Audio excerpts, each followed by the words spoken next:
नमस्कार। पेश हैं आज की प्रमुख रक्षा खबरें।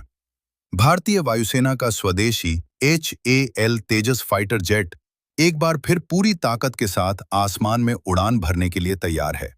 हाल ही में इसकी तकनीकी जांच और सुरक्षा मूल्यांकन पूरा किया गया, जिसके बाद इसे ऑपरेशनल क्लियरेंस मिल गई है। तेजस अपनी आधुनिक तकनीक, उन्नत रडार और मल्टी रोल क्षमता के कारण भारतीय वायुसेना की ताकत का अहम हिस्सा बन चुका है। इसकी वापसी से सीमाओं की सुरक्षा और हवाई शक्ति दोनों को मजबूती मिलेगी। राजस्थान के थार रेगिस्तान में भारतीय सेना ने एक बड़ा और हाई इंटेंसिटी युद्ध अभ्यास किया। इस अभ्यास में सैनिकों ने वास्तविक युद्ध जैसी परिस्थितियों में अपनी तैयारी को परखा। खास तौर पर एयर डिफेंस सिस्टम की सटीकता, प्रतिक्रिया समय और दुश्मन के हमले को नाकाम करने की क्षमता का परीक्षण किया गया। यह अभ्यास दिखाता है कि भारतीय सेना हर चुनौती के लिए पूरी तरह तैयार है। भारतीय सेना अब भविष्य की लड़ाइयों को ध्यान में रखते हुए 30 प्रकार के आधुनिक ड्रोन विकसित करने की योजना पर काम कर रही है। ये ड्रोन निगरानी, खुफिया जानकारी जुटाने और सटीक हमले करने में सक्षम होंगे। ड्रोन तकनीक के इस्तेमाल से सेना को बिना जोखिम के दुश्मन की गतिविधियों पर नजर रखने और तेजी से कार्रवाई करने में बड़ी मदद मिलेगी।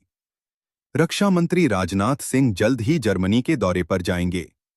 इस दौरान वे रक्षा क्षेत्र में निवेश बढ़ाने, नई तकनीकों को अपनाने और अंतर्राष्ट्रीय सहयोग को मजबूत करने पर जोर देंगे।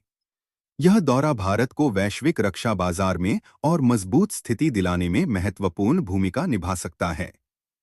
भारतीय नौसेना को एक बड़ी मजबूती मिली है, क्योंकि आधुनिक स्टील्थ फ्रिगेट INS तारगिरी अब बेड़े में शामिल हो चुका है।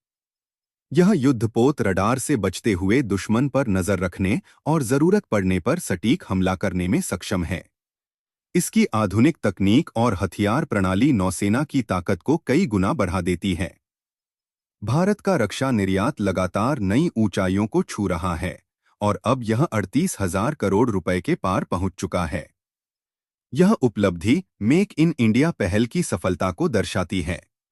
भारत अब विभिन्न देशों को हथियार, मिसाइल सिस्टम और रक्षा उपकरण निर्यात कर रहा है, जिससे देश की अर्थव्यवस्था और अंतर्राष्ट्रीय प्रतिष्ठा दोनों मजबूत हो रही हैं। भारत तेजी से रक्षा क्षेत्र में आत्मनिर्भर बनता जा रहा है। नई तकनीकों, आधुनिक हथियारों और मजबूत रणनीति के साथ देश एक वैश्विक रक्षा शक्ति के रूप में उभर रहा है। आने वाले समय में भारत न सिर्फ अपनी सुरक्षा को और मजबूत करेगा, बल्कि दुनिया के कई देशों के लिए एक भरोसेमंद रक्षा साझेदार भी बनेगा। धन्यवाद।